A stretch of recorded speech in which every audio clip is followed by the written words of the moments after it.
Sir, ಇವತ್ತು ಕೇಂದ್ರ ಕೃಷಿ ಸ್ಥಾಯಿ ಸಮಿತಿ ಸಭೆ ಇತ್ತು. ನೀವು ಇವತ್ತು ಆ ಸಭೆಯಲ್ಲಿ ಭಾಗಿಯಾಗಿದ್ರಿ. ಈ ದೇವನಹಳ್ಳಿ ವಿಚಾರಕ್ಕೆ ಸಂಬಂಧಪಟ್ಟಂತೆ ಮಾತನಾಡಬೇಕು ಅಂತ ನೀವು ಬಂದಿದ್ರಿ. ಬಟ್ ಸಭೆ ಅದು ಪೂರ್ತಿ ಪ್ರಮಾಣದಲ್ಲಿ ನಡೀಲಿಲ್ಲ. ನಿಮ್ಮನ್ನು ನೋಡಿ ಕೆಲವು ಸಂಸದರು ವಾಪಸ್ ಹೋದರು. ಅಲ್ಲ, ನಡೆದಿದ್ದೇನೋ ಅಂತ ನೋಡಿ, ಒಂದು ಪಾರ್ಲಿಮೆಂಟ್ರಿ ಸ್ಟ್ಯಾಂಡಿಂಗ್ ಕಮಿಟಿ ಅಂತ ಒಂದು ಮಾಡಿದ್ದಾರೆ.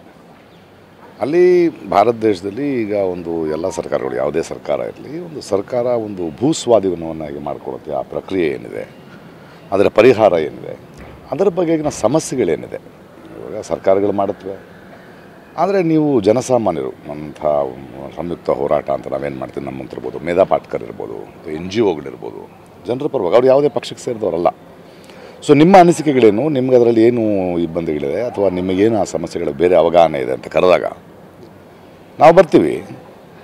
ಬಂದರೆ ನಮ್ಮನ್ನು ಹೊರಗಡೆ ಕೂರಿಸ್ತಾರೆ. ಮೀಟಿಂಗ್ 11 ಗಂಟೆಗಿದೆ. ಸೊ ಅದು ನಡೀತಿರ್ಬೇಕಾದ್ರೆ ನಾನು ಕರ್ನಾಟಕದ ದೇವನಹಳ್ಳಿಯಲ್ಲಿ ಏನು ಸಮಸ್ಯೆ ನಡೀತಾ ಇದೆ, ದೆಹಲಿಗೆ ಬರಬೇಕು, ಅದು ರಾಹುಲ್ ಗಾಂಧಿ ಅವ್ರಿಗೆ ತಲುಪಿಸ್ಬೇಕು, ಅವ್ರಿಗೂ ಹೇಳಬೇಕು ಅಂದಾಗ ಪಾರ್ಲಿಮೆಂಟಲ್ಲಿ ನಡೀತಿದ್ದಿಲ್ಲ ಅಂದರೆ ನಾವು ಅಲ್ಲಿ ಹೋಗ್ತೀವಿ.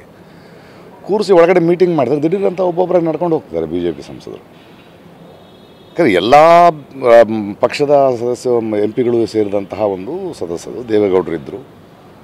ಯಾಕೆ ಹೋಗ್ತಿದ್ದೀರಿ ಅಂತ ನಮ್ಗೆ ಅರ್ಥ ಆಗ್ತಾಯಿಲ್ಲ. ಸರ್ ಕ್ಯೂ ಬಾಗ್ರೆ ಭೈ ಥೋಡ ಸುನೋ, ಒಳಗೆ ಹೋಗಿ ಕೇಳಿದ್ರೆ ಹೋಗಿ ಕೂತ್ವಿ. ಸರಿ, ಇರೋರು ಇದ್ದಾರಲ್ಲ, ಒಂದು ಫುಲ್ ಕೋರಮ್ ನಡೆದಿದೆ, ಅವ್ರದ್ದೊಂದು ಅರ್ಧ ಗಂಟೆ ವಾಗ್ವಾದ ನಡೆದಿದೆ ಅಂತ ಹೇಳಿದ್ರೆ ದಿಢೀರಂತ ಇಲ್ಲ ನಾವು ಈ ಸಭೆಯನ್ನು ರದ್ದು ಮಾಡ್ತಾಯಿದ್ದೀವಿ ಅಂತಾರೆ ಚೇರ್ಮನ್.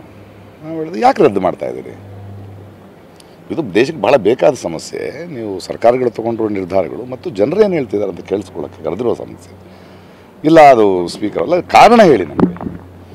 ಇಲ್ಲ BJP ಅವರು ಮಾತಾಡಿ ದಿಢೀರಂತೊಳಗೆ ಮಾತಾಡಿ ಮೇಧಾ ಪಾಟ್ಕರು ಇಂಥವ್ರನ್ನೆಲ್ಲ ಕರೆದಿದ್ದೀರಿ. ಏನು ತಪ್ಪು ಮಾಡಿಲ್ಲ, ನಾನು ಟೆರರಿಸ್ಟ್ಗಳೇ ನಾವು. ಪಾರ್ಲಿಮೆಂಟ್ನ ಬಾಂಬ್ ಹಾಕಕ್ಕೆ ಬಂದಂಗೆ ಪ್ರಶ್ನೆ ಕೇಳಿದ್ರೆ ಬಾಂಬ್ ಅದು ಹಿಂಗೆ ಯಾಕೆ ಓಡೋದು ಅಂತ ಇಲ್ಲ, ಅದಕ್ಕೆಲ್ಲ ಉತ್ತರ ಕೊಡೋಕ್ಕಾಗಲ್ಲ. ಸ್ಪೀಕರ್ ಅವರು ಕೊಟ್ಟಿದ್ದಾರೆ. ಅದು ಯಾರು ಹಕ್ಕು ಕೊಡ್ತಾರೆ ಅವರಿಗೆ? ಇದು ಪ್ರಜಾಪ್ರಭುತ್ವದ ಕೊಲೆ ಇದು. ಅಂದರೆ ಕೇಳಿಸ್ಕೊಳ್ಳೋಕ್ಕೂ ರೆಡಿ ಇಲ್ವಲ್ಲ.